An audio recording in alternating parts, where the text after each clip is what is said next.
Good afternoon, Chair McGrath and board members. My name is Chris Lam, and I'm the Executive Director of the Contra Costa Resource Conservation District. We are a non-regulatory special district of the state whose mission is to conserve the natural resources of Contra Costa County. I've been a part of the environmental field for over 20 years in all three sectors, public, private, and nonprofit. I've had all the positions from intern to executive director. During that time, the issue of trash is probably the single most pervasive environmental challenge. And over those years, I've seen less trash in our waterways because of creek cleanups. I've seen fewer plastic bags and styrofoam due to product bans. But still, 8 million tons of plastic ends up in our ocean every year. Not all of that trash travels down a storm drain. A typical garbage truck that comes to our homes can carry about 15 tons. So every year, that is over 500,000 garbage trucks of plastic into our ocean. By the year 2050, our oceans are projected to have more plastic fragments in them than fish. Yes, I've seen the robots that are being developed to clean our ocean and beaches. I understand that trash capture devices are a tool in our tool belt, but can these be scaled to eliminate our trash problem? No, because it doesn't address the real source of all pollution on this planet, people. I believe that our environmental ills come from folks not feeling connected to their watersheds and not knowing how their everyday decisions affect the health of our planet, either positively or negatively. In my experience, creek and watershed cleanups are the most tangible way to reconnect folks to their watershed. There is a reason why International Coastal Cleanup Day is the single largest volunteer event in the world. Without the current offsets, cities and counties could shift their resources away from creek and watershed cleanups. This would cascade to our staff here at the RCD, our programs, and eventually to the people we serve. Part of my job here at the RCD is to create an environmentally literate public.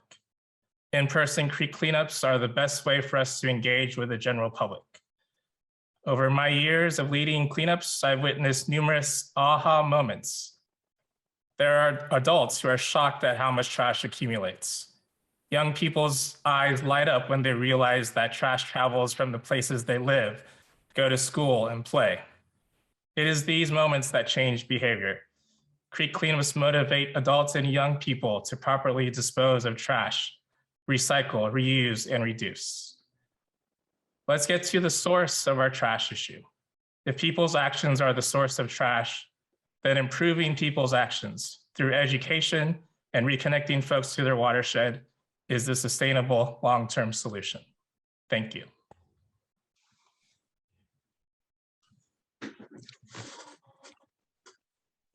Thank you, Christopher. That was remarkable testimony.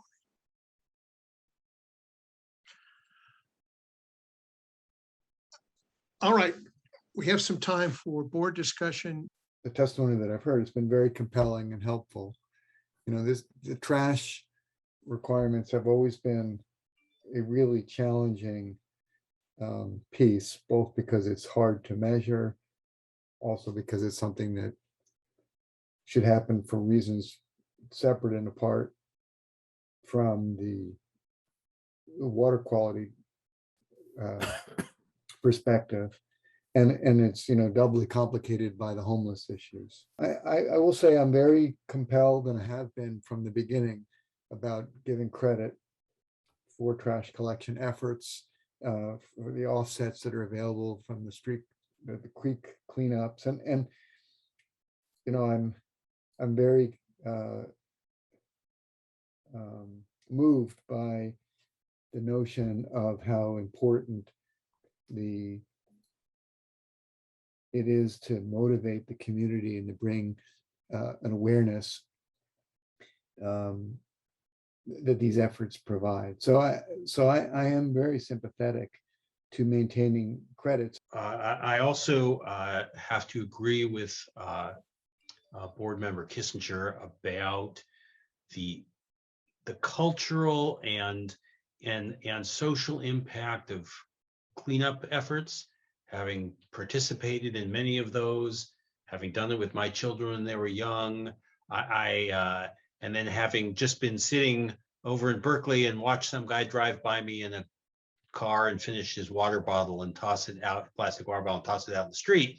There's just a need to continue these efforts, and I think that any effort to any work on our part to reduce the incentive provided to the municipalities through this permit should be done, I think, very, very gradually, to allow for other, resources to be found for these efforts, because I think they should continue. If we rely solely on cities and their stormwater infrastructure and the trash capture tools, we will still have mounds of visible trash that just accumulate through all the different ways we know it to. And we do need to continue to have and encourage people to volunteer to keep communities clean, to bring young people into what is often their first interaction with governments when they're participating in these kind of events.